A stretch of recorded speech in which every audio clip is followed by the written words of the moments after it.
Welcome to Anchored by the Word, the podcast ministry of Westlake Baptist Church in Moneta, Virginia. With your host, Pastor Justin Likens. Hello, everyone, and welcome to this week's edition of Anchored by the Word. It's the final edition for 2025. The next time we get together, it's going to be a whole new year. So let me just start off by saying thank you.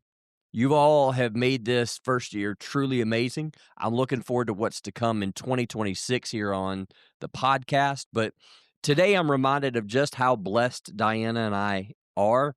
My guests today are my three boys. Now, if you've been listening for a while, you've heard Andrew a few times, but this is really the first time you're getting to meet Noah and Caleb. So what's going on, fellas? Hey everybody, how you doing? Hello. They are men of many words. Yeah, we got to make it awkward on everybody.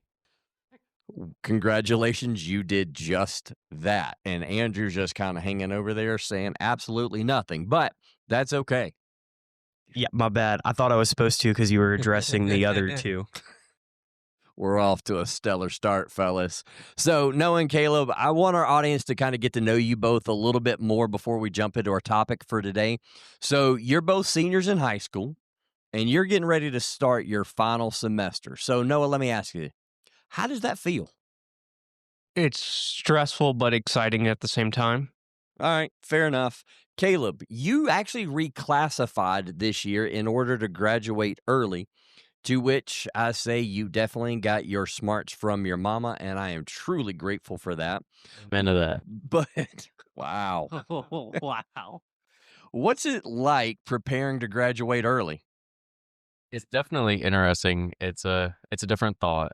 Kind of happened pretty quick too. I wasn't planning on it going into high school and everything, but got all my credits and everything. So I guess we're ready to rock and roll, get out of high school.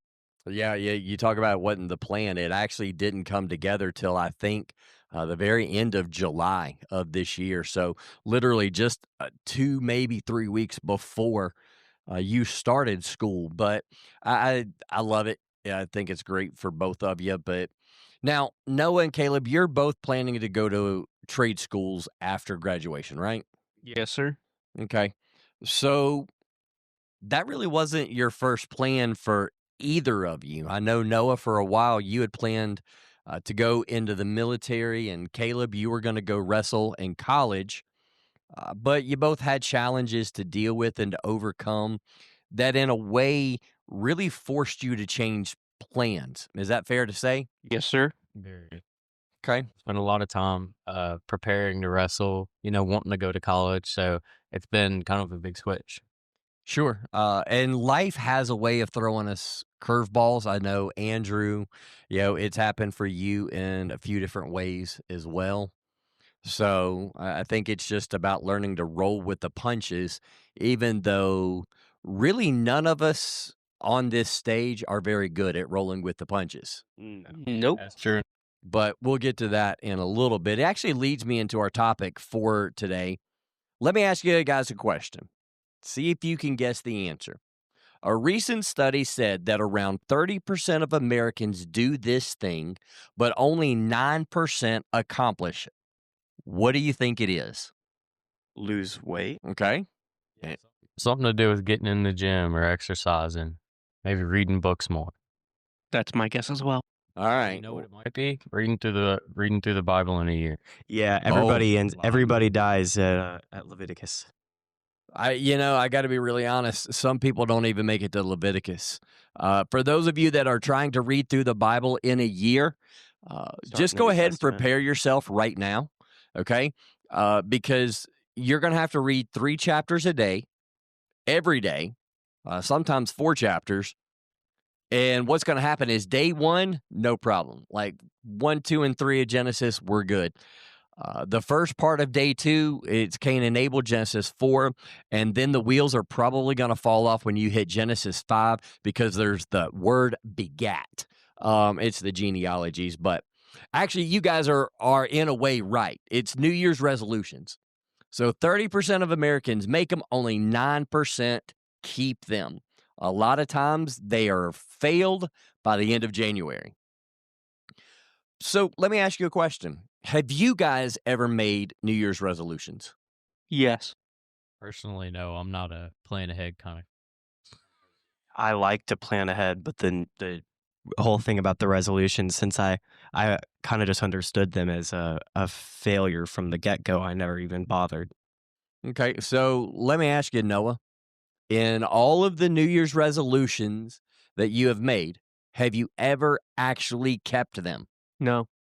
Okay, well, then you are part of the 2/3 of failures in this country. I'm kidding. Completely a joke. Welcome to the club. That's a true statement. I have made them, and no, never kept them. Never got anywhere close. So the most common resolutions that are made are something along the lines of losing weight, getting healthier, budgeting money, budgeting time better, spending more time with your spouse or family. When it comes to Christians, most of us say, well, we want to read our Bible more and we want to pray more. But again, we just said that 1/3 of those who set resolutions follow through on them.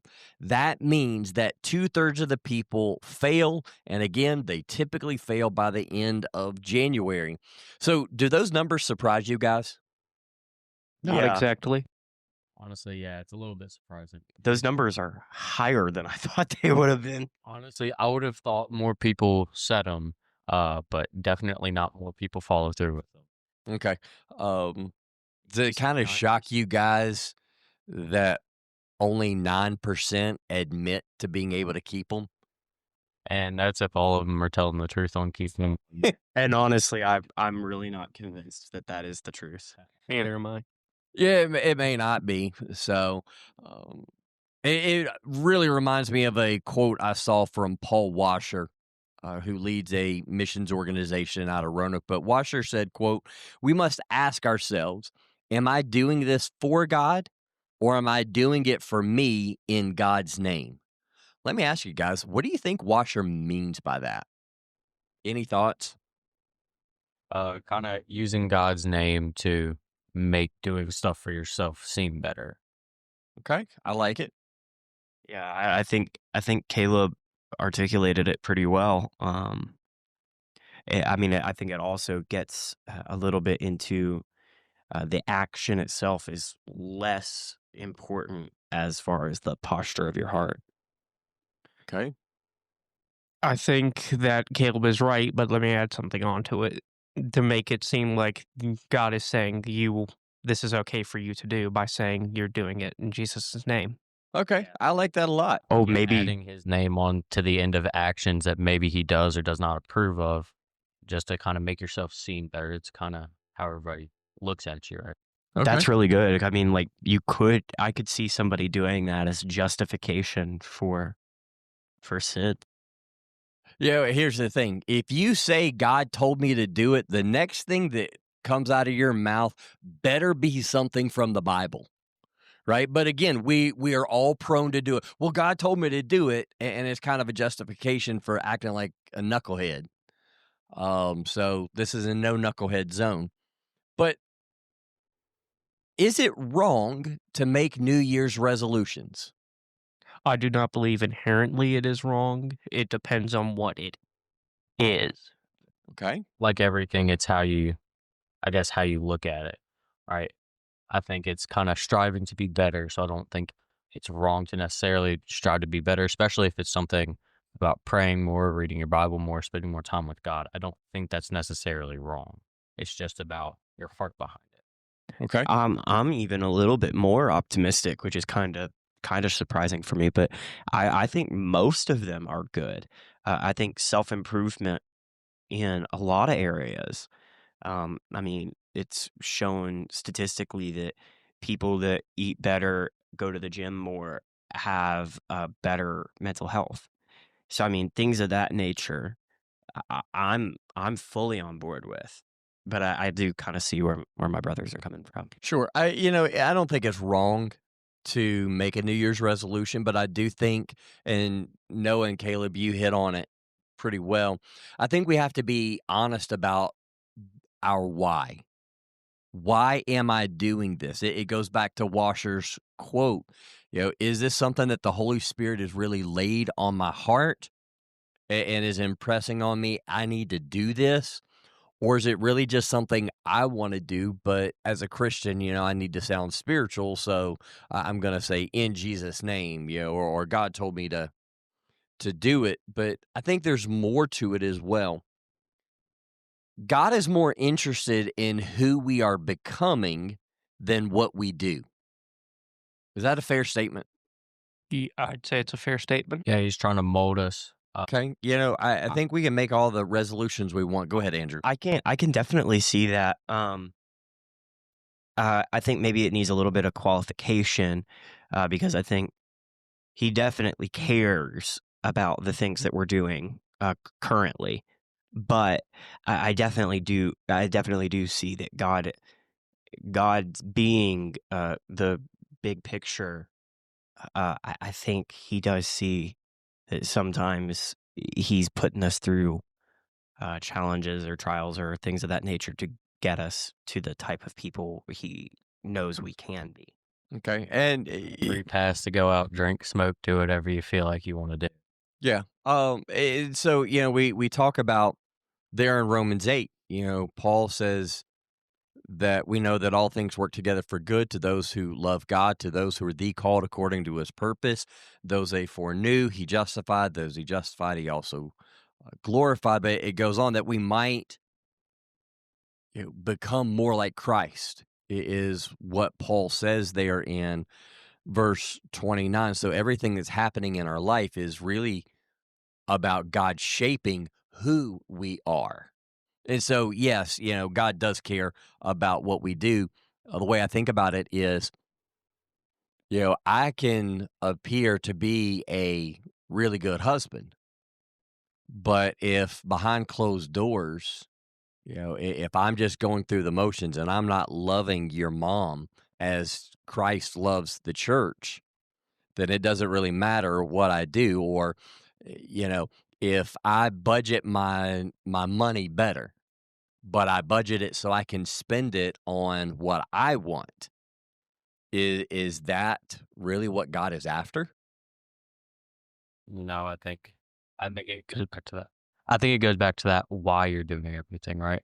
Yep. It has to go back to the why. If I am not trying to become more like Jesus, if I'm not following the leading of the Holy Spirit, then honestly, I might be doing a lot of religious things, but I'm not glorifying God. Good things, not God things, right? There we go. Yes, that's the line. So we can make all the resolutions we want, but if our ultimate motivation isn't becoming more like Jesus, then it doesn't really matter. But I think there's another aspect to this as well. So let me ask you, are you guys planners by nature, or are you just let's go with the flow and see what happens? In the moment. Plans fall apart way too easily, so I like to go in blind sometimes. All right, well, I'm going to answer that real quick, and then I'm going to let Noah and Andrew. You said that plans fall apart. Listen, tacos fall apart, but we still love them. So I think it's good to plan. Anyway, go ahead, Noah. For me, it depends on the situation, whether I plan or just go by the seam of my pants. Okay. I obsessively plan everything all of the time. Yeah, listen, To a fault. I am a planner by nature. I have a plan for my plan. Sometimes I have a plan for my plan for my plan. Now, one isn't better or more holy than the other. It's just that Andrew and I are right, and Caleb, you're wrong. That's not true. And Noah, you're half right, half wrong, and it's pretty good. But it's really about the personality that God gives you, right? It takes both types to make the world function somewhat. But I do think, Andrew, you and I, and Noah half the time, I think we have to learn to hold our plans loosely. The image that I often use, at least to make sense in my head, is we have our hands open and our palms facing up. Rather than a closed fist and palm down there, and I use it for a couple of reasons. First, palms up indicates that we're receiving something, right? So James 1 says that every good gift and perfect gift is from above. So my life isn't mine. As a Christian, my life belongs to God. And I would say this, everybody is created in the image of God. Everything was created by God for God. So even those that aren't Christians, their life isn't theirs. It belongs to God, even though they don't really understand that.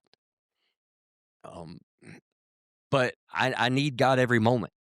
Like there's not a time in which I don't need to be led by God. Second thing is when my hands are open, some things are going to slip through or spill over. Again, nothing's mine.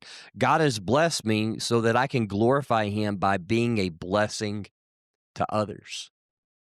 Right? Everything God's given us is for a purpose, to glorify him, but also, God gives us talents and abilities to help other people. And I've watched all three of you at various times just use what God has given you to be a blessing, whether to your mom or I or somebody else in the family or just complete strangers. And it's really cool to watch that. But the final aspect of why I use that image is God has the right to change my plans whenever and however he wants. He's the sovereign Lord, and I'm not.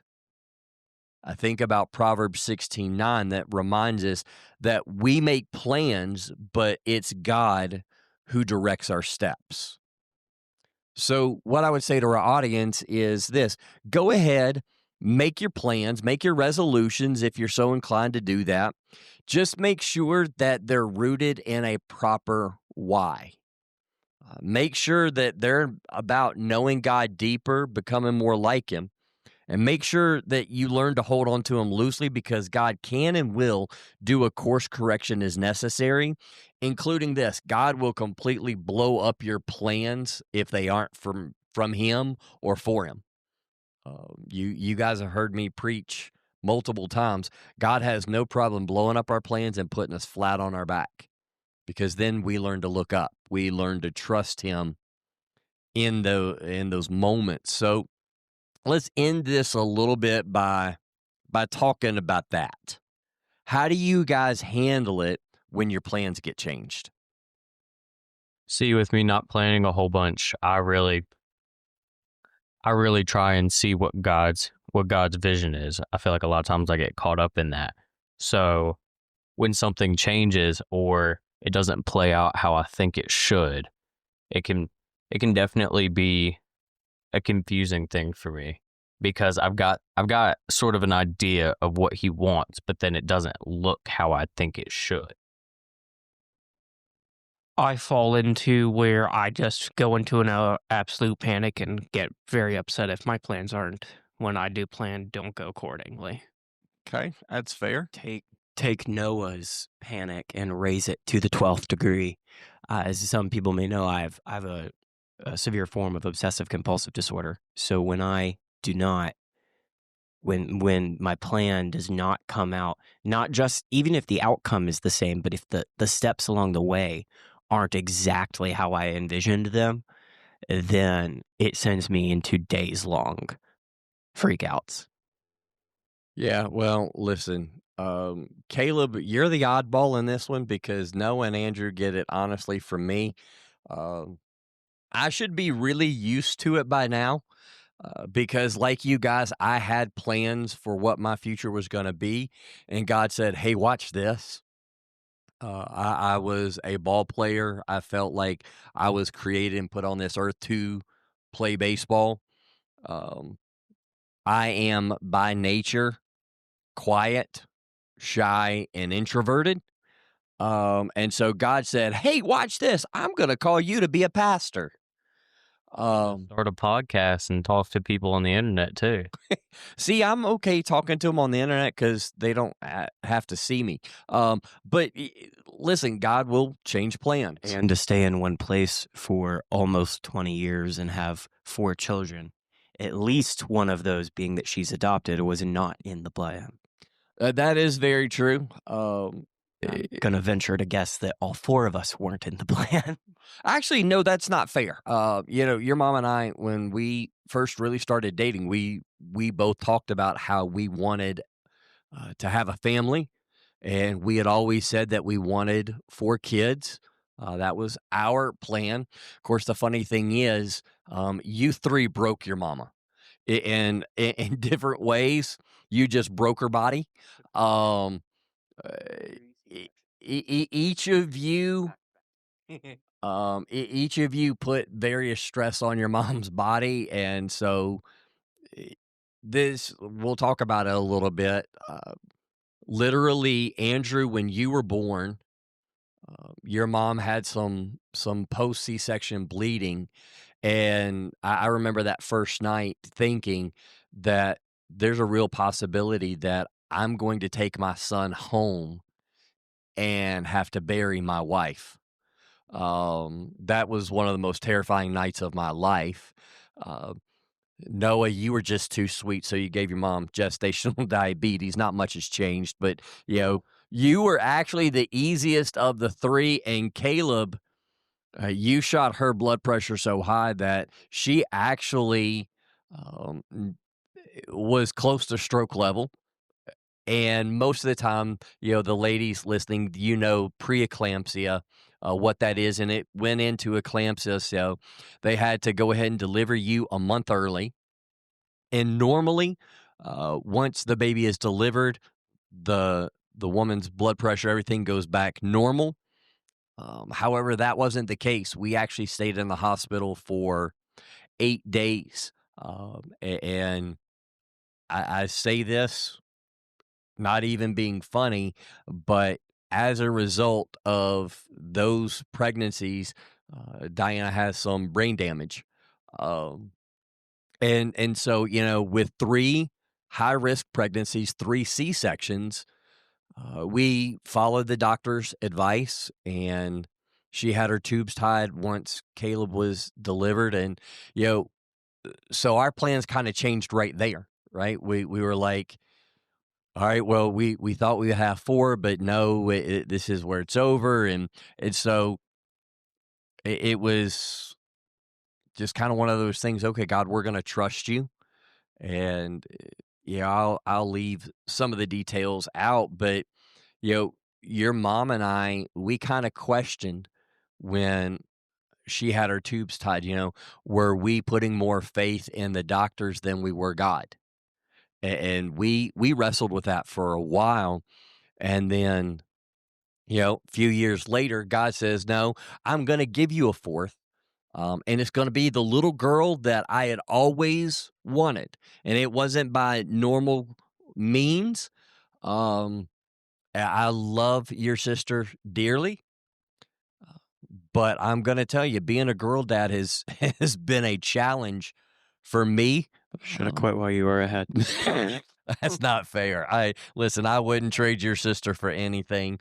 Fact of the matter, your mom and I were talking before we came over here and started recording that we're going to find a time to have her, both your mom and your sister on and talk about things. But again, we have to learn to hold our plans loosely. And again, I should be really used to it, right? But I still struggle when plans get changed. It just blows my mind. It makes me think of the shirt, Noah, that we recently got you.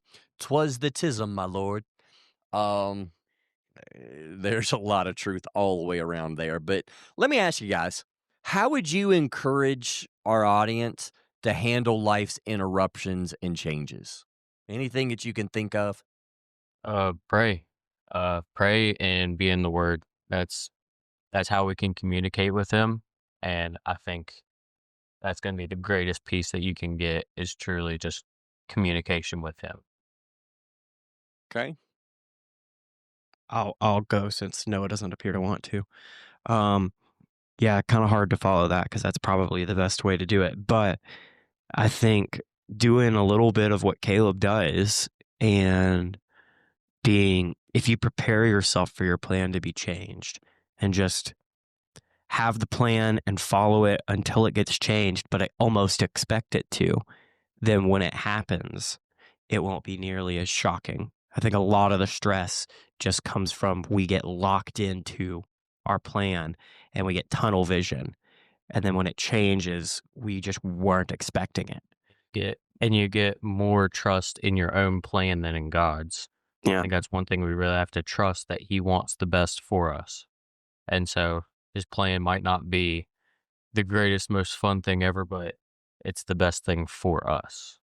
I think once you trust that, a lot of peace comes with that. Man, that's good. I agree with both of you, and a sliver of advice I can give is don't get too stressed out when the plan changes. Always look upward to God, because He knows why and when. Okay. I like it. I guess I'll piggyback on it a little bit to say my advice would be to thank God. Remember that His plan for us is better than our plan for us. It's not always the funnest, but it is always the best. And we look back and go, you know what, man, I'm glad things worked out the way that they did. Another thing is just remember, like you said, be thankful. Remember all the good things that we have, right? We have so many blessings. We're allowed to meet. We're allowed to be with other believers. We're allowed to have our own Bible. We have to be thankful, because sometimes I feel like everybody gets caught up in the stress of, oh, my plan, it didn't work out. Money's a little bit tight now. Whatever the issue might be, but kind of focusing, we have all these good things, and more good things are going to come because I'm following God's plan and not mine. Yeah, I like that. I think about it, as long as we have Christ in us, we have everything that we need. Right. And so our plans are just that. They're temporary at best, but God is eternal. I also look at it when plans change, look at it as an invitation for you to trust God for what comes next. Again, plans are going to change more times than not, but I can honestly say every time that God has blown up my plans or changed my plans, something greater has always come out of it. If nothing else, I've learned to trust Him more, which is always a goal that we should have. Because it's easy to say that we love and trust God when things are going well. What happens when things take that crazy turn? But guys, I really appreciate it. I think that's going to do it for this week. I appreciate you guys coming on with me. You guys have had some great insights. I hope it's going to encourage our audience a little bit. But I want to say this. I hope the three of you, as well as your sister, know how much your mom and I love you. We're proud of you. We're excited to see where God's going to lead each of you. And know this, we're going to be cheering you on as you follow the Lord. To our audience, again, thank you for hanging with us this week and every week. We hope that the podcast is helpful and encouraging. If it has been, would you like it? Would you share it? It's just going to put it in front of more people and hopefully help them to know God deeper as well. Until next week, may the Lord bless you, keep you, make His face shine upon you as you love Him, surrender to Him, and obey Him. We look forward to seeing you again next week as we begin a new year together right here on Anchored by the Word. This has been Anchored by the Word. Copyright 2025 to Westlake Baptist Church, 2075 Scruggs Road, Moneta, Virginia.